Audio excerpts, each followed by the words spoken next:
Subscribe करें अपने YouTube channel learn about medicine को और बेल आइकन दबाएं लेटेस्ट नोटिफिकेशन पाने के लिए। वेलकम फ्रेंड्स, स्वागतम दोस्तों।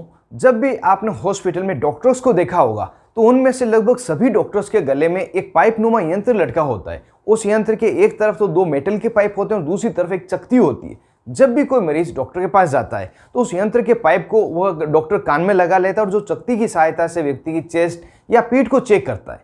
यह यंत्र क्या है, इसी के बारे में पूरी डिटेल हम इस वीडियो में जानेंगे। और यदि आप मेडिकल फील्ड से रिलेट करते हैं तो आपको पता चल ही गया होगा कि मैं स्टेथोस्कोप के बारे में बात कर रहा हूँ। हम जानेंगे जो स्टेथोस्कोप है इसकी बनावट किस तरह से होती है, इसके द्वारा व्यक्ति के किस किस अंग को चेक किया जा सकता है, उस अंग को किस प्रकार से चेक किया जाता है, कौन सी आवाज़ डॉक्टर को कान में सुनाई देती है और इसके अलावा के महत्वपूर्ण बातें। इस कारण से इस वीडियो को बिना स्किप किए अंत तक देखें। मैं हूं आपका होस्ट मोहित आदिच, आप देख रहे हैं अपना YouTube channel learn about medicine. चलिए इस पे कुछ नया सीखते हैं।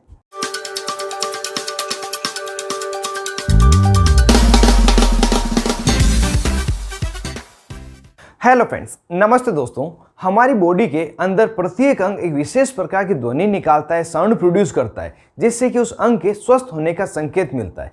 चिकित्सा पद्धति में बहुत ही पुराने समय से इन आंतरिक साउंड के आधार पर, ध्वनि के आधार पर व्यक्ति का इलाज चलता आ रहा है। और इस साउंड को सुनने की जो प्रक्रिया है उसे हम एस्कुलेशन कहते हैं। यह साउंड सुनने का जो प्रोसीजर है व्यक्ति में रोग निदान, बीमारी के डायग्नोसिस में बहुत ज़्यादा हेल्प करता है। और जिस यंत्र का प्रयोग इस ध्वनि को सुनने के लिए लिया जाता है उसे हम स्टेथोस्कोप कहते हैं।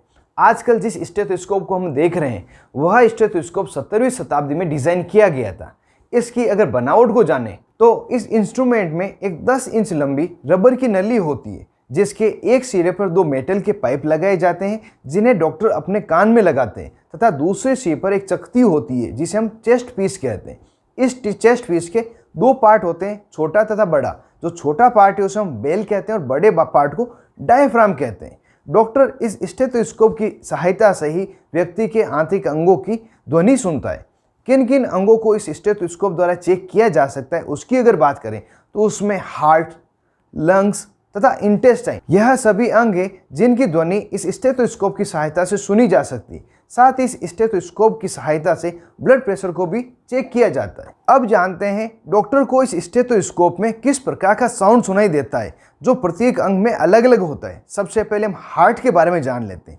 हार्ट के साउंड को जाने तो हार्ट दो प्रकार के साउंड निकालता है, जिसमें लब तथा डब होते हैं। लब साउंड जब हृदय फैलता है तो निकलता है, तथा डब साउंड जब हृदय सिकोड़ता है उस समय निकलता है। लब को हम फर्स्ट साउंड कहते हैं और डब को सेकंड साउंड कहते हैं।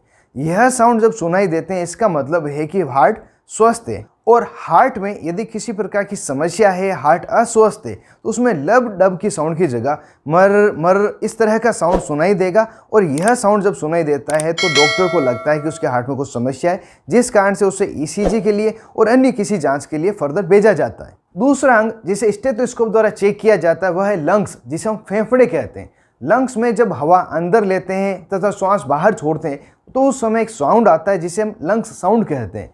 जब लंग्स स्वस्थ होते हैं, स्वस्थ अवस्था में होते हैं, तो उसमें तेज हाई पिच की श्वास अंदर बाहर जाने की ध्वनि सुनाई देती है, जो लंग्स के अलग अलग हिस्सों में अलग अलग हो सकती है। जब यह साउंड स्पष्ट सुनाई नहीं देता है, कुछ अवरोध आता है, गड़गड़ाहट की आवाज़ आती है, तो यह कुछ बीमारी का संकेत है। ऐसा होने पर डॉक्टर मरीज को एक्सरे तथा स्कैन कराने की सलाह दे सकते हैं या उस गड़गड़ाहट की आवाज़ के बेस पे ही कुछ ट्रीटमेंट उन्हें दे सकते हैं। अगला जो अंग है वह है इंटेस्टाइन। इसी कारण से आपने देखा होगा कि जब बच्चा रोता है तो उसके पेट पे स्टेथोस्कोप लगाकर डॉक्टर द्वारा चेक किया जाता है। और इंटेस्टाइन के बारे में आप जानते ही हैं, एक प्रकार की पाइपनुमा संरचना होती है जो अंदर से खोखली होती है। इसमें पचा हुआ खाना पड़ा रहता है, धीरे धीरे मूव करता है। जब इंटेस्टाइन स्वस्थ होती है तो उसमें जो पानी के पाइप में जिस तरह की आवाज़ सुनाई देती है उस तरह की आवाज़ सुनाई देती है। इसका मतलब है इंटेस्टाइन स्वस्थ है। लेकिन यदि यह साउंड कुछ अलग तरह का लगे तो डॉक्टर को लगता है इंटेस्टाइन में किसी प्रकार की बीमारी है, उसमें सूजन आ गई है। तो उस साउंड के आधार पर मरीज को फर्दर इन्वेस्टिगेशन के लिए भेजा जाता है या कुछ ट्रीटमेंट दिया जाता है। तो इस तरह से स्टेथोस्कोप के द्वारा हमारी आंतरिक अंगों की आवाज़ को सुनकर बीमारी को डायग्नोस किया जाता है। और यह स्टेथोस्कोप जो गर्भवती महिलाएं हैं उनके पेट में पल रहे बच्चे जो फीटस है उसके हार्ट की तथा आर्टरी की आवाज़ सुनने में भी सक्षम है, जिससे कि पता चल सके फीटस की क्या स्थिति है। और जब इसका प्रयोग ब्लड प्रेशर को मापने के लिए लिया जाता है तो उस समय जब ब्लड प्रेशर की मशीन लगाते हैं तो उसके आगे जो वेन है, जो आर्टरी है, उसके ऊपर इस स्टेथोस्कोप को लगाया जाता है, जिससे कि जब उसकी हवा को रिलीज किया जाता है धीरे धीरे उसमें भी एक तरह की लब डब की आवाज़ आती है। तो उस आवाज़ के आधार पर हम ब्लड प्रेशर को भी मापते हैं।